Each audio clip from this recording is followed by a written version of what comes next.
ግን ዘካ ለነማን ነው የሚሰጠው? ዘካ ላገኘው ሰው ደስ ስላለ ነው እንደሚሰጠው?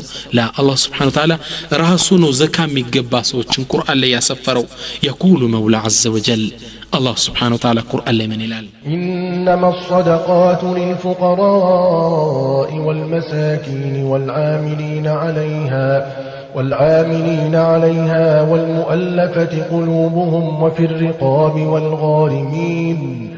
الرقاب والغارمين وفي سبيل الله وابن السبيل فريضة من الله والله عليم حكيم. الله سبحانه وتعالى من إلال إنما الصدقات صدقة زكاكم مستطاعتو سوت جلال للفقراء والمساكين لتشجرنيانا لا رهبتنيوش نو والعاملين عليها ዘካን በመሰብሰብ ለሚሰሩ ሰዎች والمؤلفة قلوبهم ነዛ ልባቸው እስልምና ለሚላመዱ ሰዎች وفي الرقاب ሰዎችን ከባርነት ቀንበር ለማውጣት والغارمين በዳለት ያዙ ሰዎች وفي سبيل الله በአላህ መንገድ ላይ ለሚታገሉ ሰዎች وابن السبيل መንገድ ለተቋረጠበት መንገደኛ فريضة من الله ከአላህ Subhanahu Wa Ta'ala የተደነገገ ጉዳይ ነው። والله عليم حكيم الله ደግሞ አዋቂና ጥበበኛ ነው ይላል ሱረቱ ተውባ ላይ።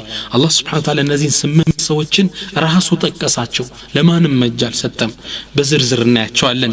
للفقراء والمساكين ዘካ መጀመሪያ የሚሰጣቸው للفقراء والمساكين ፈቂር ማለት ደሃ ማለት ይላሉ ኢማም አልጠበሪ ተፍሲራቸው ላይ። ደሃ ማለት ሰው ማይጠይቅ ረሃቡን በሆዱ ይዞ ችግሩን በቤቱ ይዞ የቀረ ሰዎች ናቸው። ሰው መጠየቅ አይወድም። ምስኪን የሚባሉ ግን በየመርካቱ በየሱቁ የዞሩ ረህመት አድርጉልኝ የሚሉት ናቸው። የፈቂርና የምስኪን ትርጉም ይሄ ነው። ሁለቱም ግን አንድ የሚያስማማቸው ነጥብ አለ። በቀን ውስጥ ለኑሯቸው የሚሆን በቂ ኢኮኖሚ የላቸው። ለነዚህ ዘካ ይሰጣቸዋል። ዘካ መጀመሪያ የሚሰጣቸው ግለሰቦች እነዚህ ናቸው። ሁለተኛው ለዓሚሊን عليها ዘካን በመሰብሰብ ላይ እስላማዊ መንግስት ላይ ሲኖር ዘካ በመንግስት ነው የሚሰበሰበው። ያን የሚሰበስቡ ግለሰቦች አሉ። ሀብታም እንኳን ቢሆኑ ለነሱ በሰራተኝነታቸው የዘካ ድርሻ ይደርሳቸዋል። ነገር ግን ዑለማዎች እንደሚሉት እነዚህ ሰዎች ሙስሊም መሆን አለባቸው ሰራተኞች። ሁለተኛ ታማኝ መሆን አለባቸው። የዳህ ንብረት ነውና የሚሰበሰቡት። ሶስተኛ ብቃት ሊኖራቸው ይገባል። ሐፊዙን ዓሊም ብቁ ሊሆኑ ይገባል። እነዚህ ሰዎች ሀብታምም ቢሆኑ ለነዚህ ሰዎች ሚሊዮንም ብር ቢኖራቸው ዘካን በመሰብሰብ ላይ ተቀጥረው እስከሰሩ ድረስ በቅጥሩ ይከፈላቸዋል። وألفت قلوبهم ልባቸውም ይላመዳል። እነዚህ ብዙ ካፊሩን ሙስሊሙን ይከታል። ካፊሩ ይሁዳም ይሁን ነሳራ ወደ እስልምና እንዲገባ ዳር ላይ ተቀምጦ ከሆነ ዘካ ሰጠው ብር ታታለው ነው ወደ እስልምና ሊመጣ ይችላል። አሊያም አገር ላይ ድምጹ ተሰሚነት ይኖረውና ያን ብር ሰጠው እሱ ሲገባ ሌሎች ተከተሉት ሊገቡ ይችላሉ። እንደ አይነት ሰዎች ለዳዕዋ የሚጠቅም ሰው አለ። አላለም ሙስሊም የሆነና ደካማ ልብ ይኖረዋል። ኤንጂኦዎች እነዚህ ሚሽነሪዎች መጥተው ትንሽ ዶቄትና ስንዴ ቢሰጡት ከእስልምናው ብር ሊያስወጡ የሚችል ደካማ ልብ ያለው ሙስሊም አለ። ለሱ ዘካ ይሰጣል እምነቱ ላይ እንዲጸና። አሊያም ደግሞ ካፊር የሆኑና ብር ቢሰጣቸው ከሸራቸው ያቆማሉ ተብሎ የሚታሰብ ከሆነ ለነዚህም ይገባቸዋል። አላህ Subhanahu Wa Ta'ala አምስተኛ وفي الرقاب ያለ አምስተኛ ዘካ የሚገባቸው ሰዎችን ከባርነት ቀንበር ነፃ ለማውጣት።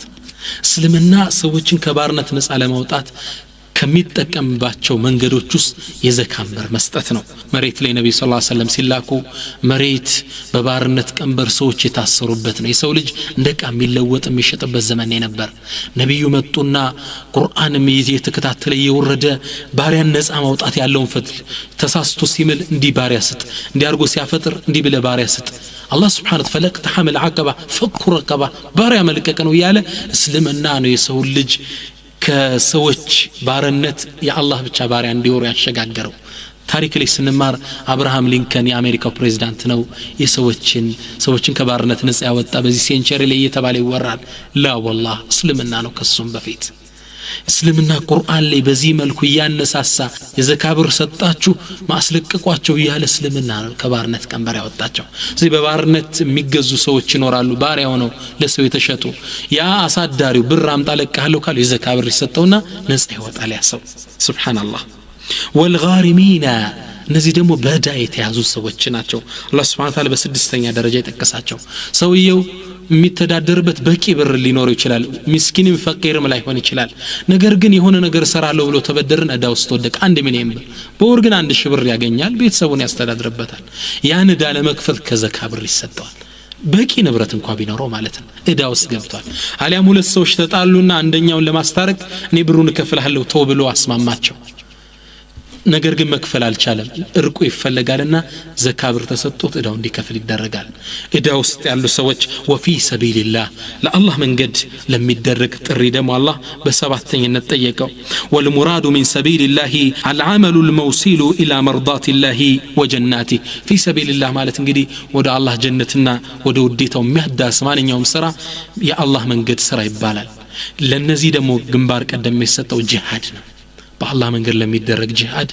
ዘካ ይሰጣል መሳሪያ ለመግዛት ዘካ ይሰጣል አሊያም ዒልምን ለማስፋፋት ዘካ ይሰጣል እስላማዊ መድረሶችን ለመገንባት ዩኒቨርሲቲዎችን ለመገንባት ሚዲያዎችን ለመጠቀም ቪሲዲዎችን ገዝቶ ለመበተን ዘካ መሰጠት ይችላል ኢንሻአላህ ወብን السبيل አለ ابن السبيل ማለት አላህ የመንገድ ልጅ አለው ምን ማለት ነው ሰውየው መንገድ ይወጣል ሀብታምም ደሃም ሊሆን ይችላል መንገድ ላይ ያለ ስንቅ ተቋረጠበት አለ ሌባ ሰረቀው አገሩ መድረሻ ብር ከዘካ ብር ሊሰጠው ይችላል ሱብሃንአላህ አላህ ሲያበቃ አንቀጹ ምን አለ ፈሪደተን ሚን አላህ ከአላህ Subhanahu Ta'ala የተወሰነ ድንጋጌ ነው والله አላህ ዓሊም አዋቂ ነው ለነማን እንደሚሰጥ ያውቃል ሐኪም ጥበበኛ ነው ለነዚህ በመሰጠቱ ያለውን ትሩፋት አላህ Subhanahu Ta'ala ጠንቅቆ ያውቃልና